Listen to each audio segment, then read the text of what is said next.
no matter what position you're in your dealership today. It could be that you're a service manager, general manager, service advisor, technician.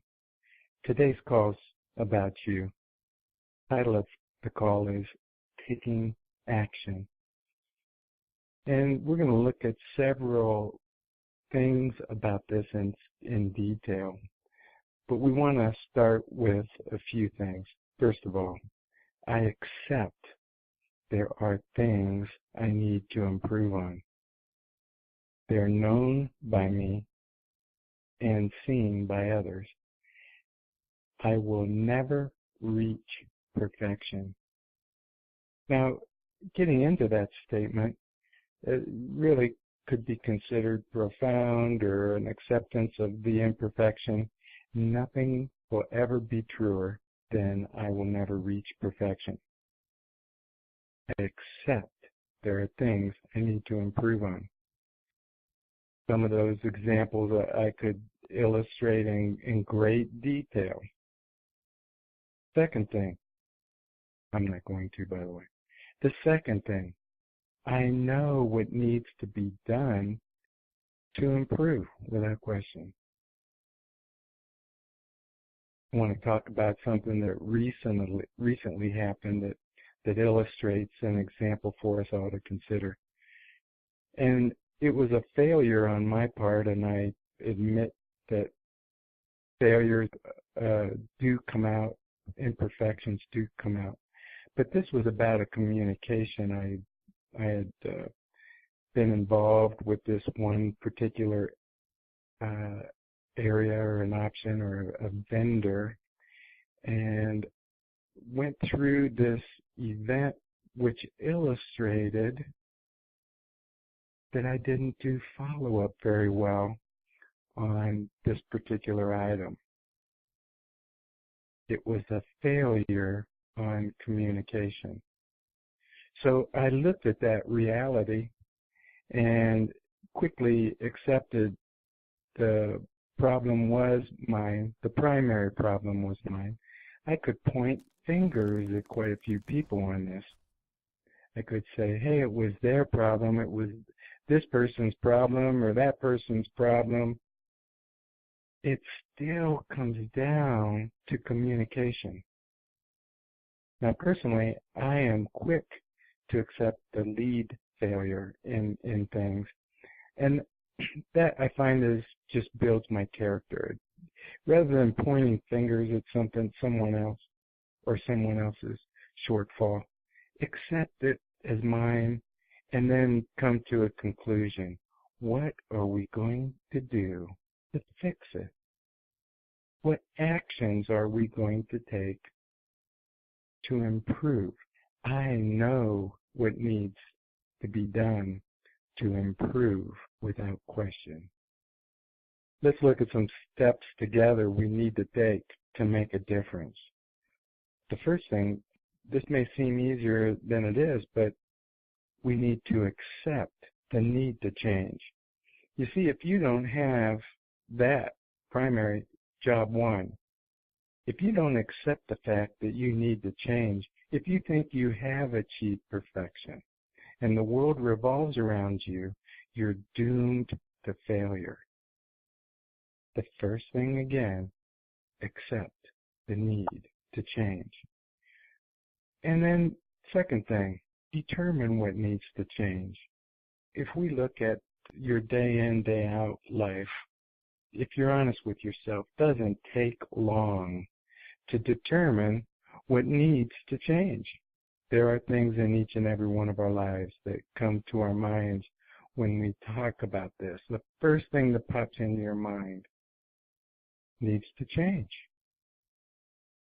The third thing is develop an action plan. In this development of an action plan, it doesn't have to be extremely complicated. And you know, one of the things I think leads people to failure in making up an action plan is they want to have the end result guaranteed. They want to know and see what the end result is. And I've seen people do visual boards and put pictures up of an end result, what they want to achieve. The fact is, I don't think necessarily you need to see the end plan. You see, when you go down and you develop an action plan, one thing I always run into is the action plan I set needs to change itself. You can start down a pathway and find, well, I took the right turn, but I need to refine the actions by implementing this change or that change. But setting out, writing down in detail what your action plan is to start down the pathway. It is to begin. It is to take action. But first you have to make the plan. Fourth thing in this is implement the plan. So many times I've seen people have the best equipment in the world. One of the examples I'm going to give today is about a current client, and I keep asking this simple question because the dealer purchased this really nice alignment check machine. When the customer pulls in, it's state-of-the-art. My goodness, you just strap on the control heads onto the tires. Don't have to take any bolts off or do anything real exotic. You just strap them on. Click, click. Put the car in view, make a few inputs, and bam, you get a printout. Is the vehicle in alignment or not? It's a wonderful thing, and I have seen this equipment used every time, every car, and sell 80 to 100 alignments a month. You see, if you're using this piece of beautiful, wonderful equipment, and you're pointing out to customers, hey, you're out of alignment, and you're likely going to increase the wear of your tires that frankly cost $1,200 to $1,500. We can put that back into specification, and that's only whatever number you charge for your alignment. You see, that kind of piece of equipment is win-win. The customer gets an understanding of what the alignment is on the vehicle, and the dealership provides a service to them by expressing that they are in need of this maintenance program. But if it isn't used, the $17,000 spent on that piece of equipment becomes irrelevant. Really, this fantastic state-of-the-art piece of equipment has no value. It's worthless. Yet the dealer invested a sum of money, 17 grand actually, thinking this would be great for his team. It would be great for his customers. Why aren't they using it?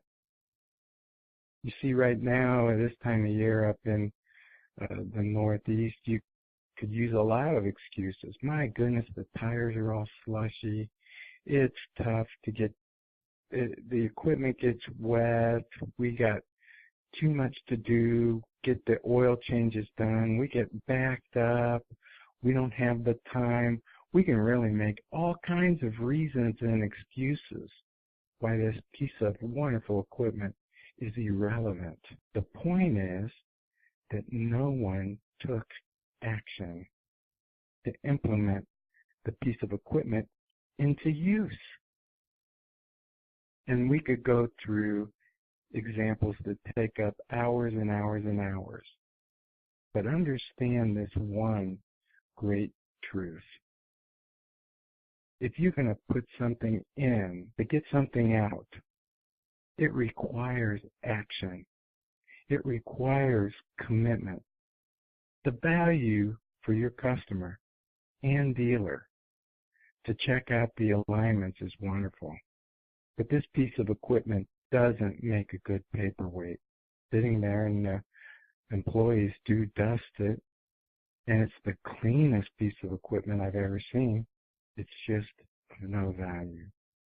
How many things are in your store, your dealership right now, that are of no value? You see, I've seen dealerships that need to get rid of people. They're just bad people. they treat the customer poorly, or they treat their other employees poorly. They need to cut costs, and some do need to add equipment, real equipment they need. They need to change the hours they're open, and whatever else you can imagine, and they don't do it.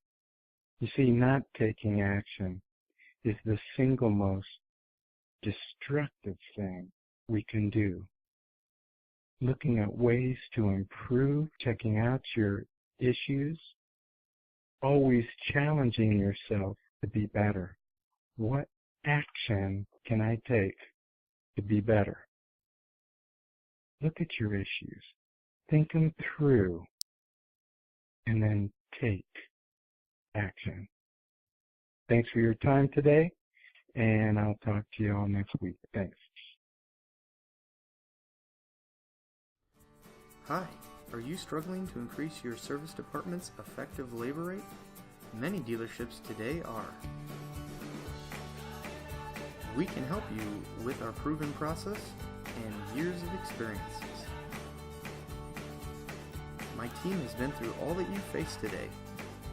We have found solutions for even the largest problems,